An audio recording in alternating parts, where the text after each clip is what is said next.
Partage d'atelier, troisième épisode. Allez, c'est parti. Hier, je vous ai laissé sur la tête de la terre-mère. Aujourd'hui, on fait le cobra qu'on va installer sur son épaule, comme sur certaines statuettes de Shiva.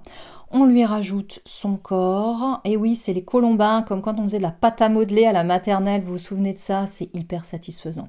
Pour cette terre-mère, je rajoute une encoche pour mettre une grande bougie. Donc, il y aura les deux possibilités, chauffe-plat, bougie.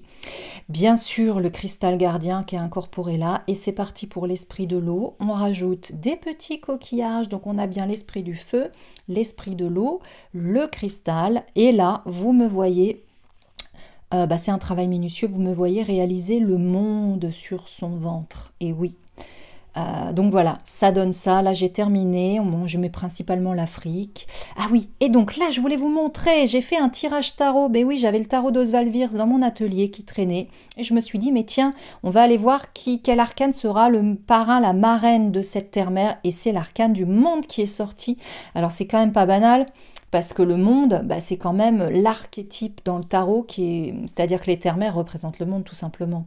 Donc c'était hyper juste. Donc j'ai mis ce 21 sur cette étoile pour représenter l'arcane du monde avec cette gardienne, cette terre-mère. Donc là, vous me voyez à la spatule. Quand vous travaillez en modelage, il faut régulièrement décoller votre statuette du socle. Voilà, donc je fais ça jusqu'à ce que ça se décolle et surtout jusqu'à ce que ça glisse.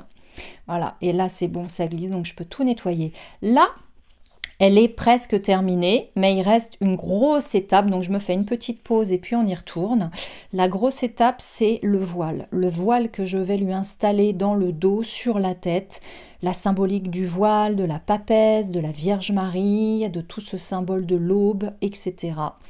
Donc voilà, là je suis en train de tester, de voir un petit peu le format, de lui installer. Je trouve qu'en bleu, ça lui va hyper bien, mais ça va pas rester bleu parce que je vais mettre de la barbotine. Attention, c'est magique. Paf, ça y est, terminé. J'ai mis le voile, il y a la barbotine dessus, il y a les plumes d'incrustées. Ouais, là j'ai bien avancé, je vous ai pas tout filmé. Pour pas faire une vidéo trop longue. Donc voilà, elle en est là. Il lui manque quoi? Eh ben, il lui manque que je lui incruste un petit fruit végétal. Donc allez, on y va, on trie, c'est parti. Ce sera celui-là, une petite cosse. À côté de ça, j'ai fait un petit trou parce que les terres-mères vous servent aussi à poser vos intentions. Donc là, sur le petit papier, vous inscrivez vos intentions, puis vous faites vos prières, vous allumez la bougie, vous brûlez de l'encens. Et voilà, quand c'est terminé, moi, mon rituel, c'est de faire un grand ménage dans l'atelier. J'aime bien, ça change les énergies. Ça remet... Bon, elle n'est pas complètement finie parce que maintenant, il va falloir qu'elle sèche pour que je puisse lisser certaines parties.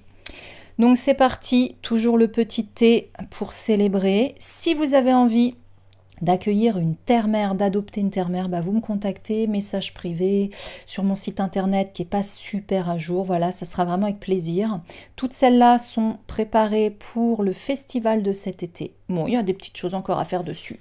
Allez, j'arrête, ça fait 3 minutes. Je vous souhaite une très belle journée. À très bientôt pour un autre partage d'atelier.